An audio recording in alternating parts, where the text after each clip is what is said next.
In today's tech time, let's dive into the fascinating world of recommendation systems and explore how they work. Have you ever wondered how Amazon suggests products that you might be interested in? The answer lies in machine learning, so let's explore how machine learning powers recommendation systems. Imagine a chef preparing a meal.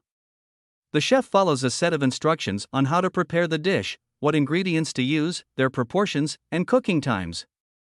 Similarly, a machine learning algorithm is given data and instructions on how to process it. The algorithm learns from the data, uncovering patterns, trends, and correlations. This learning allows the algorithm to make informed decisions or predictions about future events. Machine learning algorithms are used in various tasks like image recognition, natural language processing, fraud detection, and personalized recommendations. Just like the quality of ingredients and the chef's expertise impact the taste of a meal, the results of machine learning algorithms depend on the quality of the data and the algorithm's design.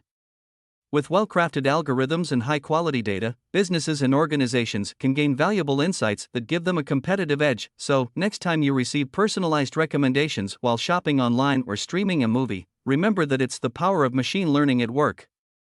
If you want to learn more about machine learning and stay updated on the latest tech trends, don't forget to subscribe to our channel. Thank you for watching, and stay tuned for more informative content.